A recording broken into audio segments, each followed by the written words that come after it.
Hey, welcome back. This is Nancenotes podcast episode 14, and this is the podcast I'm releasing on National Grammar Day, which is March 4th. And therefore, to celebrate National Grammar Day, this episode is about grammar.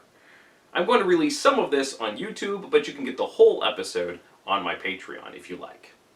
So, to start with, grammar is a subject that some people are afraid of, and some people embrace. So before we begin, I'd like to read a poem by Steve Cowett. It's from Poetry 180 on the Library of Congress website. It's called The Grammar Lesson. A noun's a thing. A verb's the thing it does. An adjective is what describes the noun. In the can of beets is filled with purple fuzz. Of and with are prepositions. These an article, and can's a noun. A noun's a thing. A verb's the thing it does. A can roll, or not.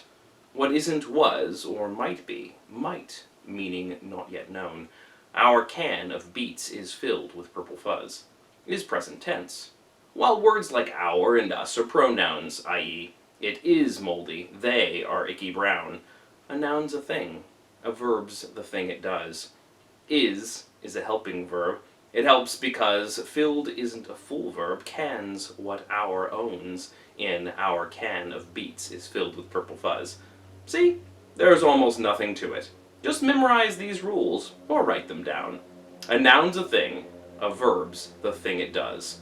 The can of beets is filled with purple fuzz. So that is a delightful villanelle, and he's using the poetic form to play around and discuss the grammar. But it certainly isn't abundantly clear. Grammar can be very, very confusing. I don't know if you like grammar or not.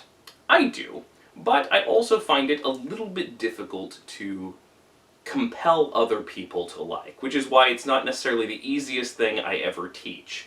I love teaching literature, obviously, and I love exploring poetry, exploring the great masters of language.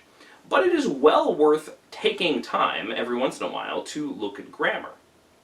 In fact, I think that the benefits of studying grammar are vast. So for the first part of my episode today, I'd like to look at what are some of the big benefits of studying grammar. If you haven't studied grammar very much, if you maybe have a vague inkling of it from your past grade school years, this is a great chance for you to be convicted that you should pick up a grammar book and figure out a little bit more, or go find some tutorial to help you out. So for the first part of the episode, I'd like to talk about the benefits of studying grammar. For the second part of the episode, I'd like to talk a little bit about some ways that you can improve your understanding of grammar in case it's a little fuzzy for you. And finally, I'd like to talk about some of the fun problems that I stumble across in grammar. Some of the things that keep me up at night thinking about what to do with them. So I'll get there in just a moment.